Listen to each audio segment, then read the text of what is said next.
Tadi soal maaf untuk korupsi, Anda sudah tanyakan ini berkali-kali ya, dimanapun tanya dan berbagai orang sudah sampaikan, ya silakan saja Anda nilai ya.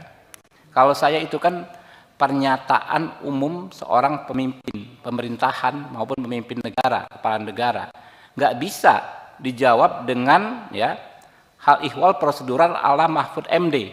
Mahfud MD ini orang gagal. Ya, dia sendiri menilai dia gagal ya 5 tahun sebagai Menko Polhukam dengan memberi skor 5 dalam penegakan hukum. Apa yang mau dinilai dari Mahfud MD gitu kan? Nah, jadi ya teman-teman ya, itu aja. Saya malas, capek kita berdebat ya. Nggak mungkin Pak Prabowo itu menginstruksikan untuk mengabaikan berbagai peraturan perundang-undangan.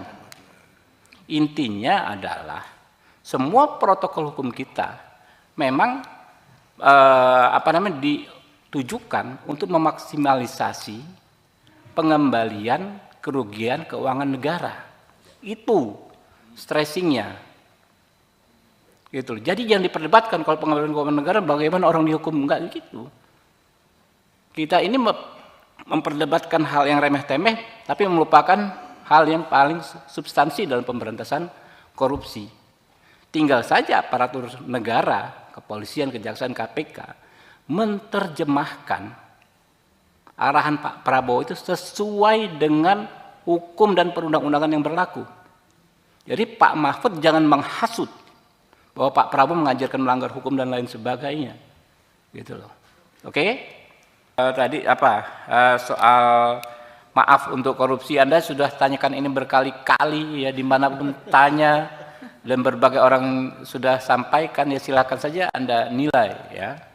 Kalau saya itu kan pernyataan umum seorang pemimpin pemerintahan maupun pemimpin negara, kepala negara, nggak bisa dijawab dengan ya hal ihwal prosedural ala Mahfud MD. Mahfud MD ini orang gagal. Ya, dia sendiri menilai dia gagal ya 5 tahun sebagai Menko Polhukam dengan memberi skor 5 dalam penegakan hukum. Apa yang mau dinilai dari Mahfud MD gitu kan?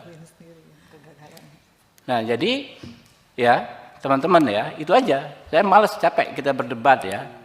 Nggak mungkin Pak Prabowo itu menginstruksikan untuk mengabaikan berbagai peraturan perundang-undangan. Intinya adalah semua protokol hukum kita memang ditujukan untuk memaksimalisasi pengembalian kerugian keuangan negara. Itu stressingnya. Gitu. Jadi jangan diperdebatkan kalau pengembalian keuangan negara bagaimana orang dihukum, enggak gitu.